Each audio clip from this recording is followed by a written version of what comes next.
के महत्वपूर्ण अनुच्छेद। मैं इस एक ही वीडियो में संविधान के जितने भी महत्वपूर्ण अनुच्छेद हैं सभी को कवर कराऊंगा। इसलिए ये वीडियो हो सकता है थोड़ी लंबी बने, पर विश्वास रखिएगा जब वीडियो को पूरा आप एंड तक देख लेंगे तो आपका इस टॉपिक से क्वेश्चन गलत नहीं होगा, क्योंकि मैं बहुत ही सिस्टमेटिक वे से और ट्रिक से आपको समझाऊंगा। इसलिए बिना देरी किए हुए चलिए वीडियो को शुरू करते हैं। चलिए वीडियो की शुरुआत करते हैं और हम समझना शुरू करते हैं संविधान के महत्वपूर्ण अनुच्छेद के बारे में। अक्सर हम क्या गलती करते हैं कि जितने भी अनुच्छेद हैं इन्हें बीच बीच में से पढ़ना शुरू कर देते हैं, जिस करके ये हमें याद नहीं रहते। पर इस वीडियो में मैं आपको पूरा सिस्टमेटिक वे से इसे पढ़ाऊंगा और जो भी है सबको मैं जहाँ पर ज़रूरत पड़ेगी ट्रिक से बताऊंगा। तो ये वीडियो काफ़ी इंपॉर्टेंट होने वाली है आपके लिए। तो चलिए इसको शुरू करते हैं। तो सबसे पहले हम जानते हैं कि संविधान में 22 भाग, 395 अनुच्छेद और 12 अनुसूचियाँ हैं। ये पहले मैंने आपको बता दिया। इससे पहले मैंने इसकी 2 वीडियो अपलोड कर दी हैं पॉलिटी की। अगर आपने नहीं देखी तो उस वीडियो को भी जरूर देख लेना। तो इसमें कितने भाग हैं? 22 भाग, 395 अनुच्छेद और 12 अनुसूचियाँ। हालांकि अब इसके अनुच्छेद बढ़कर 470 हो गए हैं, पर मूल रूप से ये 395 अनुच्छेद ही हैं। कैसे? क्योंकि 395A, 395B, 395C ऐसे करके ये जुड़कर लगभग 470 हो चुके हैं। पर हमें याद रखना है कि ये 22 भाग, 395 अनुच्छेद और 12 अनुसूचियाँ ही हैं। अब हम इसकी शुरुआत करते हैं। तो इसके पहले हम देखते हैं कि 22 भाग हैं। तो पहले भाग में 1 से लेकर 4 अनुच्छेद हैं और इसमें क्या है? तो संघ एवं उसके राज्य क्षेत्र का वर्णन है। तो जैसे आप कोई भी किताब पढ़ते हैं तो सबसे पहले उसमें क्या होता है? उसकी इंट्रोडक्शन होती है। इसी प्रकार जो भारत का संविधान है, ये भारत किसी भी गणतंत्र देश के लिए, लोकतंत्र देश के लिए उसका जो संविधान है सबसे पवित्र पुस्तक होती है उसकी। तो जो भारत का संविधान है इसमें भी पहले इंट्रोडक्शन ही होगी भारत की। तो पहले अनुच्छेद में क्या है? तो पहले अनुच्छेद में बताया है कि भारत राज्यों का संघ है, इंट्रोडक्शन है। दूसरे अनुच्छेद में बताया है कि नए राज्यों का प्रवेश किया जा सकता है, मतलब जो नए राज्य हैं अगर भारत में शामिल होना चाहते हैं तो अनुच्छेद 2 के तहत इसमें शामिल हो जाएंगे। जैसे कि सिक्किम को हमने भारत में शामिल किया था। और अनुच्छेद 3 में क्या बताया गया है कि राज्यों के क्षेत्रों और सीमाओं और नामों में परिवर्तन किया जा सकता है। मतलब किसी भी राज्य की अगर सीमा है उसको बढ़ाया घटाया जा सकता है और उसके नाम में परिवर्तन किया जा सकता है। तो ये 3 अनुच्छेद आपको याद रखने हैं, ये इंपॉर्टेंट है पहले भाग में। उसके बाद हम देखते हैं भाग दूसरा। तो भाग दूसरा में 5 से लेकर 11 अनुच्छेद हैं, जिसमें नागरिकता का वर्णन है। बहुत ही इंपॉर्टेंट है, काफ़ी बार पूछा गया है कि नागरिकता का वर्णन किस में है। तो ऑप्शन में ऐसे दिया होता है कि 5 से लेकर 11 अनुच्छेद, 11 से लेकर 16 अनुच्छेद। तो आपको कैसे पता चलेगा कि कौन सा अनुच्छेद है? तो इसे याद करने की बहुत ही अच्छी ट्रिक है। तो इसे आपको कैसे याद रखना है? इसकी ट्रिक है नागपंचमी। नागपंचमी से आप याद रख सकते हैं कि 5 से लेकर 11 अनुच्छेद तक नागरिकता का वर्णन है। कैसे? तो देखिए, नागपंचमी का नाग यानी कि नागरिकता का वर्णन, और पंचमी, तो पंचमी मतलब कि 5 अनुच्छेद से ये शुरू है। 5वें अनुच्छेद से शुरू है ना नागरिकता का वर्णन, 5 से लेकर 11 तक। तो नाग पंचमी से आप इसे याद रख सकते हैं कि नाग पंचमी जब भी आपके दिमाग में आए तो नागरिकता का नाग और पंचमी मतलब कि 5 से शुरुआत हुई है। उसके बाद हम देखते हैं भाग तीसरा। तो भाग तीसरे में 12 से लेकर 35 अनुच्छेद तक है और इसमें मौलिक अधिकार यानी कि फंडामेंटल राइट्स का वर्णन है। तो इसके ऊपर मैं एक स्पेशल वीडियो बना दूंगा पूरे मौलिक अधिकार के ऊपर, क्योंकि काफ़ी इंपॉर्टेंट है। पर इसमें अभी हमें इतना ही जानना है कि भाग तीसरे में मौलिक अधिकार का वर्णन है। तो मौलिक अधिकार कौन कौन से हैं? जैसे कि समानता का अधिकार हो गया, स्वतंत्रता का अधिकार, शोषण के विरुद्ध अधिकार, धार्मिक स्वतंत्रता का अधिकार, संस्कृति और शिक्षा संबंधी अधिकार और संवैधानिक उपचारों का अधिकार। तो अभी हमें इतना जानना है कि 12 से लेकर 35 तक मौलिक अधिकार हैं। उसके बाद हमें देखना है कि भाग 4A, ये काफ़ी इंपॉर्टेंट है। 4 नहीं था, 4A और इसका जो अनुच्छेद है वो 51A। इसमें मौलिक कर्तव्य का वर्णन है कि जैसे कि जो हमारा संविधान बना है, संविधान में हमारी भलाई के लिए बहुत से कानून हैं, पर जनता का भी तो ये फ़र्ज बनता है कि उसके देश के प्रति, तो इसलिए हमारे कुछ मौलिक कर्तव्य भी निर्धारित किए गए हैं। ये मैं कहाँ से ले गया है? तो ये स्रोत है जो है ये रूस से लिया गया है मौलिक कर्तव्य। मैंने आपको पिछली वीडियो में बताया था। जिसके रिलेटेड ये भी पूछा जाता है कि किसकी सिफारिश पर मौलिक कर्तव्य को संविधान में जोड़ा गया, क्योंकि इसे बाद में जोड़ा गया था। तो स्वर्ण सिंह समिति की सिफारिश पर वर्ष 1976 में, याद रखिएगा, वर्ष 1976 में 42वें संविधान संशोधन, मतलब संविधान में अमेंडमेंट किया गया था और 42वें संविधान संशोधन के तहत इसे संविधान में शामिल किया गया था। किसे? मौलिक कर्तव्य को। ये सब कुछ पूछा जाता है कि किस संविधान संशोधन के तहत और कौन सी समिति की सिफारिश पर। तो स्वर्ण सिंह समिति थी और 42वां संविधान संशोधन था। तो 4A के बाद अब हम आगे देखते हैं भाग 5 और भाग 6। इसको साथ ही साथ याद करेंगे, क्योंकि साथ ही साथ इसको आप याद करोगे तो बहुत आसानी से याद हो जाएगा। मैं ट्रिक से आपको बताऊंगा। तो भाग 5 में है 52 से लेकर 151 अनुच्छेद और भाग 6 में है 152 से लेकर 237 अनुच्छेद। ये आपको नहीं भी पता होगा तो काम चल जाएगा, क्योंकि मेन क्या पूछा जाता है मैं आगे आपको बताता हूँ। तो भाग 5 में मेन नहीं है, राष्ट्रपति के बारे में बताया गया है, और भाग 6 में राज्यपाल, क्योंकि दोनों एक ही जैसे हैं। केंद्र में जो भूमिका राष्ट्रपति की होती है वही किसी भी राज्य में भूमिका राज्यपाल की होती है। इसलिए मैं इसको साथ साथ कवर कर रहा हूँ, क्योंकि इस तरह आप पढ़ेंगे तो आपको ज़्यादा देर तक याद रहेगा। तो राष्ट्रपति का सबसे ज़्यादा इंपॉर्टेंट अनुच्छेद 52, इतनी बार एग्जाम में पूछा गया, हर बार शिफ्ट में पूछा ही जाता है कि राष्ट्रपति का पद किस अनुच्छेद में वर्णन है, तो अनुच्छेद 52 में। तो इसको आप याद कैसे करेंगे, तो मैं इसको आपको याद करने का तरीका बताता हूँ। तो इसको याद करने की एक ट्रिक है, देखिए अगर आप कोई चीज़ इमेज से याद करते हैं ना, तो वो आपके माइंड में ज़्यादा देर तक रहती है, सबकॉन्शियस माइंड में आपके बैठ जाती है, और वो चीज़ आप ज़्यादा देर तक याद रख सकते हैं। इसलिए मैं आपको इसे इमेज से याद कराऊंगा। तो आप देख रहे हैं ना, अनुच्छेद 52 है, इसी डिजिट से हमें याद होगा राष्ट्रपति पद के बारे में। देखिए जो ये दो देख रहे हैं ना, ये अब दो ऐसा लग रहा है जैसे किसी के आगे झुका हुआ है, गिड़गिड़ा रहा है। आगे आप देख रहे हैं ये 5 मतलब राष्ट्रपति। जब भी आपके दिमाग, क्योंकि जब भी आपको ये आएगा ना, तो ऑप्शन ऐसे आएगा 52, ऑप्शन 53, 54, मतलब 7 वाले आएंगे, और आपसे पूछा जाएगा कि राष्ट्रपति पद का वर्णन किस में है। तो आपको देखते ही पता लगना जाना चाहिए कि जो इसके आगे जो 2 है वो आपको ऐसा लग रहा है ना कि झुका हुआ है। और आपको पता है राष्ट्रपति के हाथ में बहुत पावर होती है, वो चाहे तो किसी की फांसी की सजा भी माफ़ कर सकता है। तो जो 2 है वो लग रहा है कि आगे उसके गिड़गिड़ा रहा है और माफ़ी मांग रहा है, और जो 5 है आपको देख रहे हैं ना बैठा हुआ है। तो इससे आप पता लगता है कि जो राष्ट्रपति का पद है अनुच्छेद 52 में, ये एक ट्रिक है जिससे आप इसको याद रख सकते हैं। उसके बाद देखते हैं अनुच्छेद 53। अनुच्छेद 53 में क्या है, राष्ट्रपति का पद है तो उसके पास शक्तियाँ भी होंगी और कार्य भी होंगे। तो अनुच्छेद 53 में शक्ति और कार्य का वर्णन है। उसके बाद देखते हैं अनुच्छेद 54 निर्वाचन। देखिए इसकी राइमिंग बैठी ना, 54 निर्वाचन। तो अनुच्छेद 54 में क्या है कि राष्ट्रपति का निर्वाचन कैसे किया जाना है, ये उसमें बताया गया है। और उसके साथ हम देखते हैं राज्यपाल का। तो राज्यपाल का भी आप साथ ही में याद करिएगा, बस इसमें क्या करना है, +1 जोड़ना है। तो जैसे 52 है, 52 में क्या हुआ 53, जो आपने 1 जोड़ा वो उसके आगे लगा देना है, क्योंकि राष्ट्रपति और राज्यपाल साथ ही साथ चलते हैं। इसीलिए 52 है, 52 में 1 जोड़ देना, 53 के आगे आप 1 लगा देंगे, तो ये राज्यपाल का पद हो गया। और अनुच्छेद 53 में क्या था, शक्ति कार्य। तो इसके अनुच्छेद 154 में शक्ति कार्य, इसमें भी क्या करना है, 53 में 1 आपको जोड़ना है, 1 54 हो गया, और वही 1 उसके आगे लगा देना है। उसके बाद इसमें 54 में निर्वाचन था, इसमें 55 में निर्वाचन है। 54 में आपको 1 जोड़ना है और वही 1 इसके आगे लगा देना है। तो इन तीनों से आप ये तीनों साथ साथ याद कर रहे हैं, देखा कितनी आसानी तरीके से। और ये सभी 6 के 6 पूछे जाते हैं, आप एक ट्रिक से सबको याद कर सकते हैं। बस आपको क्या करना है, जैसे आपको ये इमेज से याद रहेगा ना राष्ट्रपति पद के बारे में, तो आपको पता हो कि राष्ट्रपति का पद है 52 पे, तो आगे उसकी शक्ति है, उसके बाद निर्वाचन है। तो 52 में आपने 1 जोड़ा, कितना हुआ 53, जो आपने 1 जोड़ा वो उसके आगे लगा देना 153। तो उसमें राज्यपाल का पद है, उसके आगे उसके शक्ति कार्य हैं, उसका निर्वाचन है। इससे आप दोनों याद रख सकते हैं। उसके बाद हम राष्ट्रपति के आगे देखते हैं कि निर्वाचन तो हो गया, और राष्ट्रपति को हटाया कैसे जाएगा, क्योंकि यह तो लोकतंत्र है, मतलब यहाँ पर कोई भी सिक्योर नहीं है, हर आदमी के पीछे कोई ना कोई बैठा है उसको हटाने के लिए। तो अब इसमें देखते हैं अनुच्छेद 61, ये भी काफ़ी बार पूछा गया है, महाभियोग। तो महाभियोग, इसके द्वारा राष्ट्रपति को उसके पद से हटाया जा सकता है, महाभियोग के द्वारा। महाभियोग के बारे में मैं आपको और भी बताता हूँ कि महाभियोग किसी भी सदन में लाया जा सकता है, चाहे राज्यसभा हो या लोकसभा हो। और महाअभियोग लाने से 14 दिन पहले राष्ट्रपति को सूचित करना पड़ता है। मतलब जब भी महाभियोग लाना है, उसे 14 दिन पहले राष्ट्रपति को यह सूचित करना पड़ता है कि भाई साहब आप पे महाभियोग लगने वाला है। तो अनुच्छेद 61 के बाद अब हम देखते हैं अनुच्छेद 72। ये भी काफ़ी बार पूछा गया है, क्षमादान। मैंने आपको बताया ना कि राष्ट्रपति के पास ये पावर होती है कि वो किसी को भी क्षमा कर सकता है। तो इसको भी आप कैसे याद करेंगे, बस दो से आपको बस यही इमेज आनी चाहिए कि जो 2 है वो झुका हुआ है और गिड़गिड़ा रहा है। 7 आप देख रहे हैं राष्ट्रपति खड़ा हुआ है, राष्ट्रपति के आगे वो गिड़गिड़ा रहा है कि मुझे क्षमा कर दो। तो इससे आप याद रख सकते हैं क्षमादान। 52 कैसे पता लगता है कि 2, तो आपको पता है कि 2 है आगे, तो मतलब राष्ट्रपति से रिलेटेड है, और उस पर 5 बैठा हुआ है, तो ये राष्ट्रपति का पद है, वो राष्ट्रपति को बैठाया गया है। और 72 में वो खड़ा हुआ है और उसके सामने 2 गिड़गिड़ा रहा है कि मुझे क्षमा कर दो। तो इससे आप नंबरों से खेल सकते हैं। तो उसके बाद हम देखते हैं अनुच्छेद 123, अध्यादेश। ये भी काफ़ी इंपॉर्टेंट है, अध्यादेश। कि अध्यादेश में क्या होता है कि जब लोकसभा और राज्यसभा की बैठक ना चल रही हो और देश में किसी जरूरी कानून की आवश्यकता होती है, तो राष्ट्रपति हस्ताक्षर करके कानून बना सकते हैं। पर मंत्रिमंडल की सिफारिश पर ही वो कानून बना सकते हैं, क्योंकि मतलब मंत्रिमंडल प्रधानमंत्री ही, उनकी सिफारिश पर ही ये कानून बनता है। आपको पता होना चाहिए कि भारत में कानून कैसे बनते हैं। आपको पता है 3 स्टेप होते हैं। पहले स्टेप में लोकसभा में वो पारित होना चाहिए, फिर राज्यसभा में, फिर उसके बाद राष्ट्रपति के हस्ताक्षर होने चाहिए। कितने स्टेप हैं, 1 2 3, बस इसी से आप याद भी रख सकते हैं। देखिए 1 2 3, तो 1 2 3 सीधे ही तीनों स्टेप हटा के सीधे राष्ट्रपति के साइन करा के सीधा कानून बन जाता है। मतलब ये ट्रिक हो गई। 1 2 3 3 स्टेप होते हैं, पहला लोकसभा, फिर राज्यसभा, फिर राष्ट्रपति। पर अध्यादेश लाकर क्या किया जाता है, इसको खत्म करके सीधा राष्ट्रपति के हस्ताक्षर कराए जाते हैं और कानून बना दिया जाता है। तो अनुच्छेद 123 के बाद हम देखते हैं अनुच्छेद 143। तो अनुच्छेद 143 में क्या है कि राष्ट्रपति को अगर कानूनी सलाह की आवश्यकता होती है तो वो सीधा सुप्रीम कोर्ट से सलाह ले सकता है।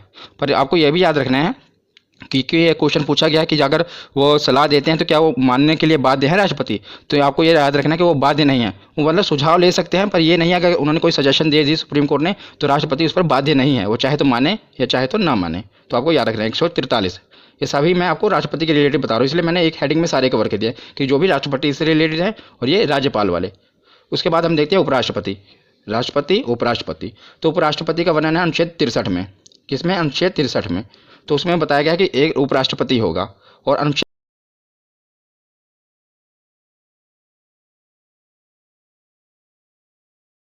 राष्ट्रपति को वेतन मिलता है, उनको पद के लिए राज्यपाल को मिलता है, पर उपराष्ट्रपति को उनको पद के लिए वेतन नहीं मिलता, बल्कि जो वो राज्यसभा में सभापति के रूप में होते हैं उसके कार्य के लिए उनको वेतन मिलता है। ये आपको याद रखना है। तो हमने राज्यपाल देख लिए, राष्ट्रपति देख लिए, अब हम देखेंगे प्रधानमंत्री और मुख्यमंत्री। ये साथ साथ हम कवर कर रहे हैं। यही होता है कि सिस्टमेटिक वे से पढ़ना, जिससे आप अनुच्छेदों को काफ़ी ज़्यादा देर तक याद रख सकते हैं। तो हम देखते हैं प्रधानमंत्री। तो सबसे पहले हम देखते हैं अनुच्छेद 74, 75, 76। ये तीनों प्रधानमंत्री से रिलेटेड हैं।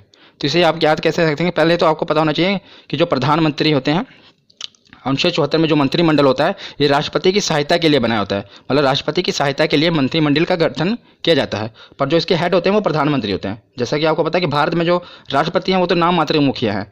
ज़्यादातर पावर किसके हाथ में है? तो प्रधानमंत्री के हाथ में है। पर राष्ट्रपति की सहायता के लिए मंत्रिमंडल का गठन किया जाता है और इसके हेड प्रधानमंत्री होते हैं। तो 74, 75 लगातार ही हैं। और 75 के बाद हम देखते हैं 76। 76 में महान्यायवादी।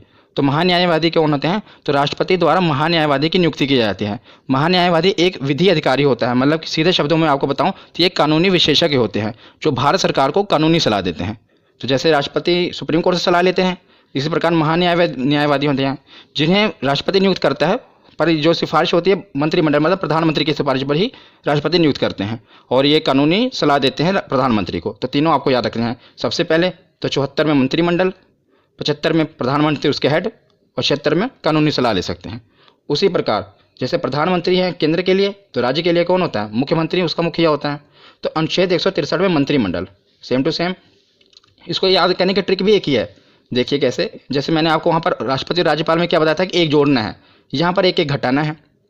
जैसे 74 है, क्योंकि जो अगर आपको देखा जाए प्रधानमंत्री की पोस्ट बड़ी है, मुख्यमंत्री एक स्टेप उससे नीचे ही है। आपको याद करने के लिए बता रहा हूँ, ऐसे नीचे है ना, एक स्टेप नीचे, तो बस आपको एक स्टेप नीचे घटा देना है। जैसे 74 मंत्रिमंडल है, आपको दोनों में एक एक घटा देना है। 4 में से गया 3, 7 1 6, और जो एक घटा है आपको एक आगे लगा देना है। 163 आ गया। ऐसे आगे 75 में भी करना है तो 164 आ जाएगा। 76 में भी करोगे तो 165। मतलब इन तीनों से आप इन तीनों को याद कर सकते हैं। जैसे राष्ट्रपति के राज्यपाल याद कर लिया, प्रधानमंत्री का याद किया तो मुख्यमंत्री का याद कर लिया। तो तीनों साथ साथ ही हैं। मंत्रिमंडल इसमें 74 में है, अनुच्छेद 163 में मंत्रिमंडल है, इसमें 75 में प्रधानमंत्री हैं, तो 164 में मुख्यमंत्री हैं, और 76 में महान्यायवादी हैं, तो 165 में महाधिवक्ता। मुख्यमंत्री के लिए महाधिवक्ता होता है। जो काम मतलब कि महान्यायवादी प्रधानमंत्री के लिए करता है, वही काम महाधिवक्ता मुख्यमंत्री के लिए करता है। और जो महाधिवक्ता है, इनकी नियुक्ति कौन करेगा? तो जैसे वहाँ पर राष्ट्रपति करते हैं तो यहाँ पर राज्यपाल करेंगे। तो एक ही ट्रिक से आप इन 6 को याद कर सकते हैं। तो प्रधानमंत्री और मुख्यमंत्री तो हमने देख लिए। अब हम आते हैं संसद पर, क्योंकि कानून कहाँ पर बनेंगे? संसद में। तो ये तो आपको याद ही होगा क्योंकि काफ़ी इंपॉर्टेंट है, आपने याद किया ही होगा। संसद का जो वर्णन है अनुच्छेद 79 में है, 79। और उसके बाद 80 और 81 लगातार ही है, राज्यसभा और लोकसभा। तो कई बार क्या होता है, हम इनके क्रम में मिस्टेक कर देते हैं। कई बार हम भूल जाते हैं कि 80 में लोकसभा आएगा या राज्यसभा आएगा। तो इसे याद करना बहुत ही सरल है और इसकी ट्रिक भी सरल है। सा से पहले संसद आएगा, रा से राज्यसभा, ला से लोकसभा, सरल। तो आप इसके क्रम को याद रख सकते हैं। पहले संसद आएगा, फिर राज्यसभा आएगा, फिर लोकसभा आएगा। ये तो केंद्र के लिए होगा। उसी प्रकार राज्य में भी है। तो जैसे केंद्र में बोला संसद है, उसी प्रकार राज्य में है विधानमंडल। मतलब राज्य में कोई कानून बनाना होता है तो विधानमंडल के तहत बनता है। तो विधानमंडल, और विधानमंडल में क्या होता है? विधानसभा और विधान परिषद। ज़्यादातर विधानसभाएं होती हैं और बस केवल 6 राज्य ही हैं जहाँ पर विधान परिषद है। मैं आपको बताऊँगा। ज़्यादातर हर जगह मतलब ज़्यादातर राज्यों में विधानसभा है। तो इसे आप याद कैसे करेंगे? जैसे हमने प्रधानमंत्री मुख्यमंत्री को किया, मतलब प्रधानमंत्री एक स्टेप ऊपर होता है, मुख्यमंत्री नीचे। उसी प्रकार केंद्र तो ऊपर है ना और राज्य नीचे। तो इसको भी ऐसे, मतलब ट्रिक बता रहा हूँ आपको, तो इसको भी ऐसे ही घटाना है। 79 है, आपको एक एक घटा देना है। कितना? 9 में से गया 1 8, और 7 में से गया 6, और जो एक घटा है एक आगे लगा देना है। तो 168 वहाँ पर संसद, यहाँ पर 168। एक ही ट्रिक से देखो आप सब याद कर रहे हैं। संसद का वर्णन और यहाँ पर विधानमंडल में। उसके बाद हम देखते हैं लोकसभा।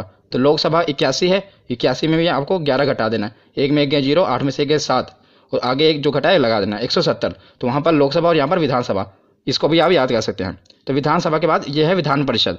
ये मतलब हर जगह नहीं है, सिर्फ केवल 6 राज्यों में है। तो 6 राज्यों में है। ये भी कई बार पूछ लिया जाता है कि बताओ कि विधान परिषद किन किन राज्यों में है। तो इसकी भी एक ट्रिक है। इसकी ट्रिक है टीबी, जुकाम। क्या? टीबी और जुकाम। इससे आप याद रख सकते हैं कि कहाँ कहाँ पर विधान परिषद है। टी से जैसे हो गया तेलंगाना, बी से हो गया बिहार, तेलंगाना और बिहार। जे से जम्मू कश्मीर। तो ये जम्मू कश्मीर पहले था, लेकिन अब जब से ये केंद्र शासित प्रदेश बन गया है तो यहाँ पर विधान परिषद खत्म कर दी गई है। और ये पूछा जाता है कि किस राज्य में विधान परिषद खत्म कर दिया गया है, तो याद रखिएगा अब तो केंद्र शासित बन गया ना, तो जम्मू कश्मीर में। तो ये आप ट्रिक है, इसलिए मैंने आपको पूरा बता दिया, पर आपको ये भी याद होना चाहिए कि जे अब खत्म हो चुका है। यू से उत्तर प्रदेश, के से कर्नाटक, ए से आंध्र प्रदेश और एम से महाराष्ट्र। आंध्र प्रदेश भी अब जो है अपनी विधानसभा में उसने ये प्रस्ताव पारित किया है कि हमारे यहाँ विधान परिषद को ख़त्म कर दिया जाए, पर अभी वर्तमान में ख़त्म नहीं हुई है। तो कि 6 राज्यों में अभी भी है, पहले तेलंगाना, बी से बिहार, जम्मू कश्मीर खत्म हो गया, तो 1 2, यू से उत्तर प्रदेश 3, के से कर्नाटक 4, ए से आंध्र प्रदेश 5 और एम से महाराष्ट्र 6। तो मैंने आपको विधान परिषद भी बता दिए क्योंकि ये भी पूछे जाते हैं। तो हमने संसद को भी कवर कर लिया ट्रिक से, और विधानमंडल, विधानसभा और विधान परिषद को भी कवर कर लिया। तो संसद के कुछ और भी अनुच्छेद हैं जो पूछे जाते हैं, मैंने साथ ही कवर कर दिए, उसे भी देख लेते हैं। तो हम आते हैं अनुच्छेद 100 पे। कई बार पूछा गया अनुच्छेद 100 में किसका वर्णन है? निर्णायक मत। निर्णायक मत क्या होता है कि मतलब कि अगर यदि लोकसभा में किसी मुद्दे पर वोटिंग हो रही है और जो वोटिंग है वो बराबर हो जाए, यानी कि निर्णय ना हो पा रहा हो, तो उस समय क्या होता है कि अध्यक्ष महोदय अपना निर्णायक मत देंगे। तो अध्यक्ष महोदय जिस पे अपना मत दे देंगे उसे ही पारित कर लिया जाएगा। मान लीजिए कि वहाँ के पक्ष में अपनी वोट दे रहे हैं तो कानून को पारित कर दिया जाएगा, ना के पक्ष में अपनी वोट दे रहे हैं तो कानून को पारित नहीं किया जाएगा। मतलब जबकि इसको याद रखना भी आसान है। देखिए 100 है ना, मतलब जब भी 50-50 बात आ जाए कि ना कानून का निर्णय ना हो पा रहा, 50-50 बात आ जाए, 50-50 होते हैं, तो एक वोट जो वहाँ पर अध्यक्ष महोदय हैं उनका निर्णायक मत माना जाएगा। तो अनुच्छेद 100 में निर्णायक मत का वर्णन है। 100 के बाद देखते हैं अनुच्छेद 108। तो अनुच्छेद 108 में संयुक्त अधिवेशन कब बुलाया जाता है मैं आपको बताता हूँ। मान लीजिए लोकसभा में कोई चीज़ पे बिल पर बहस चल रही है और कोई निर्णय नहीं लिया जा पा रहा है, तो क्या किया जाता है कि लोकसभा में बिल अटका पड़ा है और राज्यसभा में भी अभी पहुंचा नहीं, तो लोकसभा और राज्यसभा की दोनों की संयुक्त अधिवेशन बुलाया जाता है। ये राष्ट्रपति बुलाते हैं जब वो बहुत ही मतलब जरूरी हो कानून बनाना, तो लोकसभा और राज्यसभा दोनों को बुलाया जाता है, इसलिए संयुक्त अधिवेशन किसमें है? 108 में। उसके बाद देखते हैं अनुच्छेद 110 और अनुच्छेद 117 दोनों आपको याद रखना है।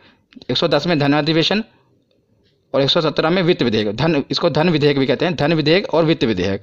ये काफ़ी कन्फ्यूजिंग है, धन विधेयक और वित्त विधेयक कई बार पूछे गए हैं।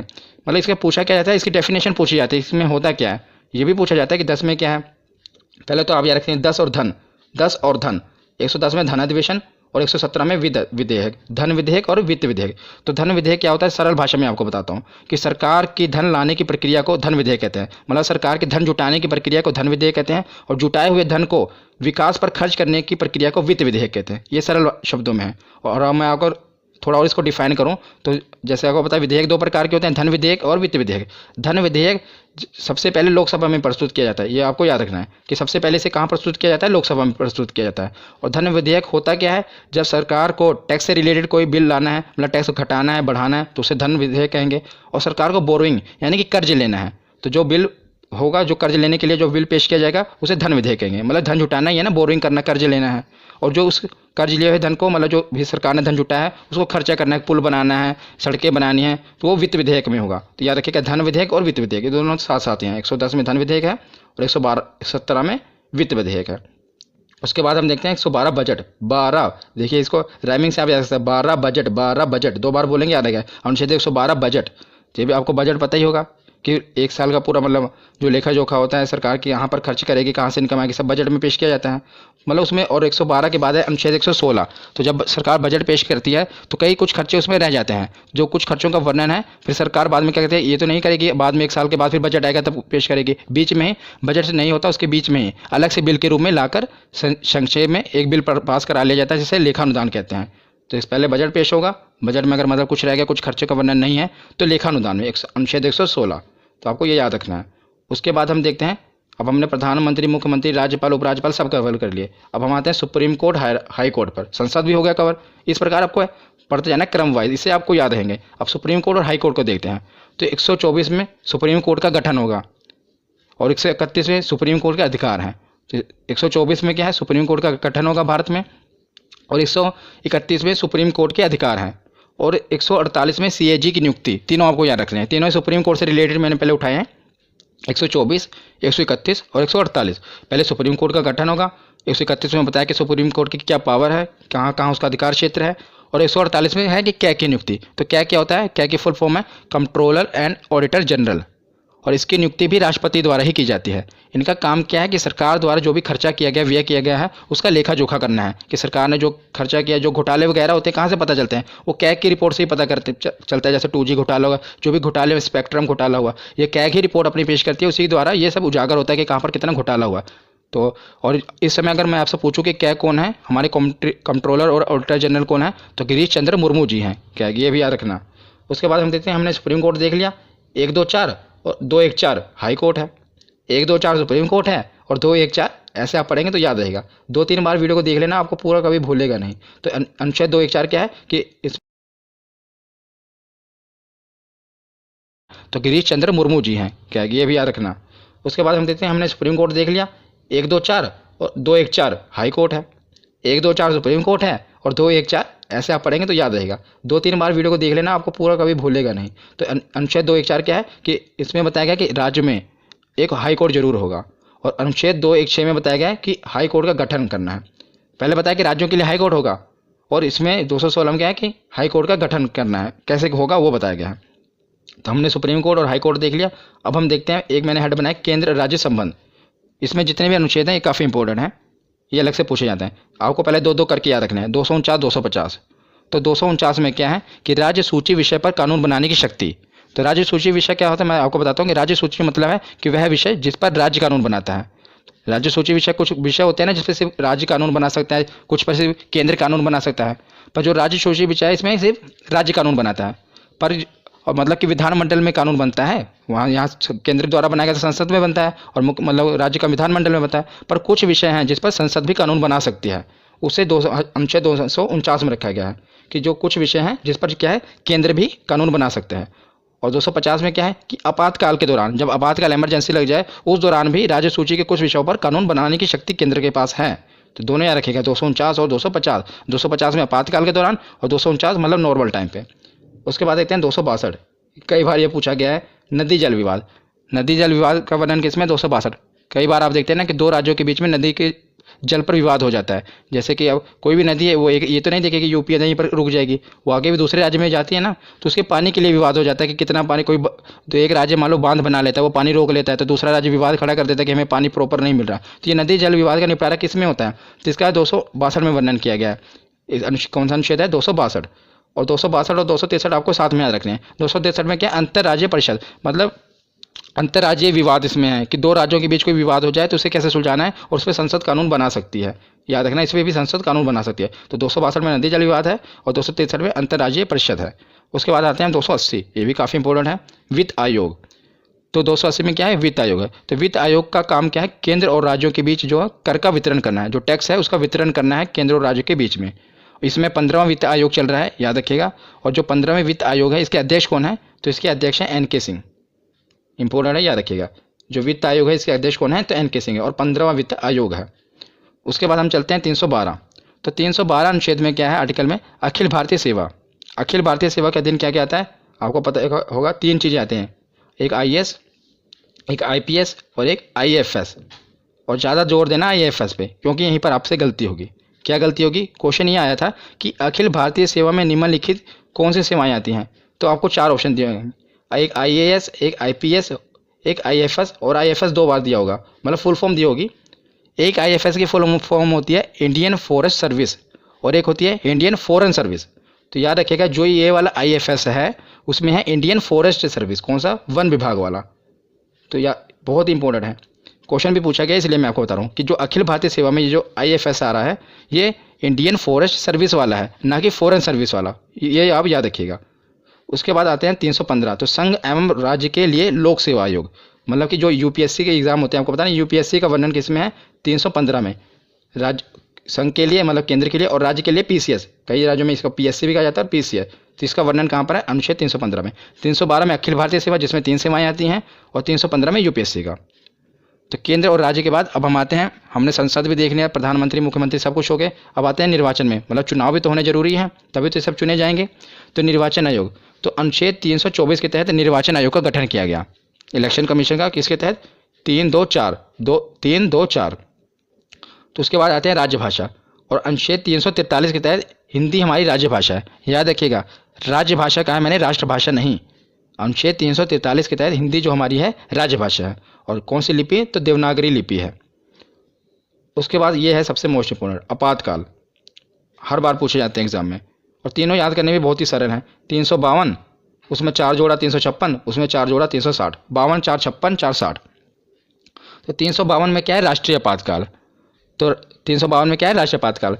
जब देश में राष्ट्रीय आपातकाल कब लगता है? जब देश में दूसरे देश से युद्ध हो जाए और या कोई आंतरिक विद्रोह हो जाए, पूरे अपने भारत में देश में आंतरिक विद्रोह बड़े पैमाने पर हो जाए, तब राष्ट्रीय आपातकाल लगा दिया जाता है। इंदिरा गांधी के समय भी लगा था, इमरजेंसी लगी थी ना।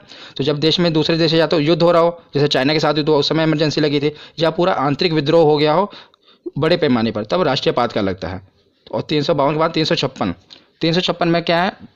राष्ट्रपति शासन। जब किसी राज्य की मतलब संसदीय व्यवस्था पूरी तरह खत्म हो जाए तो वहाँ पर राष्ट्रपति शासन लग जाता है। और किसी राज्य की सरकार भी गिर जाए और जब तक चुनाव ना, तब भी आपको पता है राष्ट्रपति शासन लगा दिया जाता है। तो 52 में राष्ट्रपति आपातकाल राष्ट्रीय आपातकाल पूरे भारत में, और 56 में राष्ट्रपति शासन। और 56 के बाद आता है 360 वित्तीय आपातकाल। तो वित्तीय आपातकाल क्या है? जब देश की इकोनॉमिकल कंडीशन, आर्थिक जो व्यवस्था है वो बहुत ख़राब हो जाए, तब वित्तीय आपातकाल लग जाता है। पर याद रखिएगा, अभी तक भारत में एक बार भी वित्तीय आपातकाल नहीं लगा है। तो आपसे एक क्वेश्चन पूछा जा सकता है कि बताइए कि निम्नलिखित में से कौन सा आपातकाल अभी तक नहीं लगा है? तो याद रखिएगा 360 में जो है वित्तीय आपातकाल भारत में अभी तक नहीं लगा है। राष्ट्रपति शासन तो बहुत बार लग चुका है और राष्ट्रीय आपातकाल भी लग चुका है, लेकिन अभी तक वित्तीय आपातकाल नहीं लगा है। उसके बाद हम सकते हैं कि संविधान तो बन गया, लेकिन संविधान में संशोधन भी होना जरूरी है कि नए, अगर मान लो कोई बदलाव करना है, वो भी तो जरूरी है। और मैंने पिछली वीडियो में जो संविधान के स्रोत हैं, मतलब कहाँ कहाँ से संविधान लिया गया है, पूरा स्पेशल आपको ये बताया कि जो संविधान का संशोधन है कहाँ से लिया गया था, आपको याद होगा। तो अगर आपने पिछली वीडियो देखी होगी तो साउथ अफ्रीका से लिया गया था कि संविधान में संशोधन किया जाना है। तो आपने अगर वो वीडियो नहीं देखी तो देख लेना। तो अनुच्छेद 368 में है कि संविधान में संशोधन किया जा सकता है। इसका वर्णन किस में है? अनुच्छेद 368, 326 628 368 में। अब कुछ लास्ट बचे हैं, अन्य महत्वपूर्ण है, इससे भी हम पढ़ लेते हैं क्योंकि बाकी सब हेड के अंदर थे। मैंने राष्ट्रपति के अंदर कुछ था, कुछ मुख्यमंत्री के, ये कुछ बचे हुए थे और ये पूछे गए, इसलिए मैंने इसे अलग से कवर कर लिया। बस लास्ट ही है। तो अनुच्छेद 17 में है अस्पृश्यता का अंत, मतलब कि छुआछूत का अंत। ये किसमें है? अनुच्छेद 17 में, आर्टिकल 17। उसके बाद आता है अनुच्छेद 29। तो 29 में क्या है? अल्पसंख्यक हितों का संरक्षण। काफ़ी बार पूछा गया है कि प्रोटेक्शन ऑफ माइनॉरिटी, अल्पसंख्यक हितों का संरक्षण किस में है? तो अनुच्छेद 29 में है। तो इसे आप कैसे याद रख सकते हैं? बस उन्हीं नंबरों से खेलिए। 29 दोगी में तो मैंने आपके दिमाग में फिट कर दी। क्या है कि आदमी गिड़गिड़ा रहा है, झुका हुआ है। देखिए, जब तक अल्पसंख्यक थे पहले उनके लिए कोई कानून नहीं था, बेचारे झुके हुए थे। तो जैसे उनके लिए कानून आया वो खड़े हो गए। नो क्या बता रहा है आपको कि वो पूरा एकदम सीना तान के खड़ा है, पहले गिड़गिड़ा रहे थे। तो ये इससे मतलब अनुच्छेद जो 29 है अल्पसंख्यक के हितों का संरक्षण करने के लिए है। नंबर से आप खेलिए, इससे आपको याद रहेगा। 29 के बाद देखते हैं अनुच्छेद 40। 40 में क्या है कि पंचायत राज प्रणाली, इसका वर्णन अनुच्छेद 40 में है। अब लास्ट में देखते हैं अनुच्छेद 32, मोस्ट इंपोर्टेंट है। क्यों इंपोर्टेंट है मैं आपको बताता हूँ। अनुच्छेद 32 क्या, पहले ये जान लेते हैं। तो संवैधानिक उपचारों का अधिकार, और इसे heart and soul of Indian constitution भी कहा जाता है। Heart and soul of Indian constitution इसे क्यों कहा जाता है?